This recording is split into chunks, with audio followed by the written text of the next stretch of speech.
कि सीजेआई गवई साहब ने क्या कहा, और ये खुलासा है। ये वो कहते हैं न्यायिक सक्रियता जरूरी है, लेकिन ये इस हद तक नहीं होनी चाहिए कि यह न्यायिक आतंकवाद का रूप ले ले। ये बात खुद कह रहे हैं, न्यायिक आतंकवाद। बड़े गौर से सुनिएगा।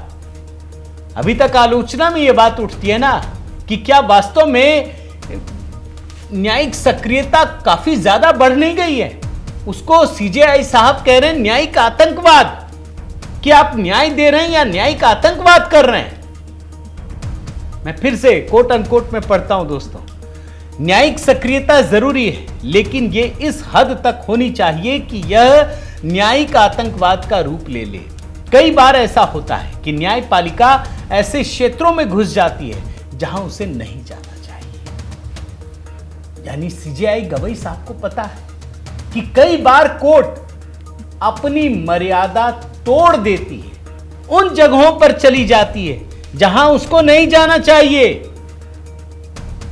और आगे सुनिए chief justice of India Gavai साहब क्या कहते हैं। मैं ऐसे ही नहीं कह रहा हूं दोस्तों, कि उन्होंने बहुत बड़ा खुलासा किया, और इस वीडियो को देख करके आप वास्तव में आपको लगेगा कि कोई नई बात हो रही है। सीजेआई गवई आगे कहते हैं कि जो न्यायिक समीक्षा की शक्ति है, यह बहुत ही बड़ी शक्ति है। इसका जो उपयोग है वो दुर्लभ मामलों में ही किया जाना चाहिए। जहां एक्सेप्शंस हो, जहां और कोई चारा नहीं हो, वहां आप न्यायिक समीक्षा करें। और वो उदाहरण देते हैं कि क्या हो सकता है। जैसे संविधान का अगर मूल ढांचा है, उसी को कोई तहस नहस कर रहा हो, तो न्यायिक समीक्षा की शक्ति काम आएगी। कहीं किसी का फंडामेंटल राइट्स सीधे टकराव हो रहा हो, तब न्यायिक समीक्षा की जाएगी। कोई ऐसा कानून बना दिया जो एकदम मनमाना है, भेदभावपूर्ण है, इसका उपयोग किया जा सकता है।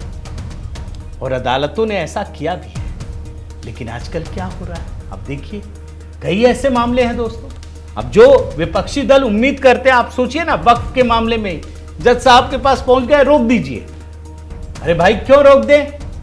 कोई बात होगी ना कि ऐसे ही संसद ने कानून बनाया, रोक दीजिए। और ये बात सीजेआई गवई कह रहे हैं।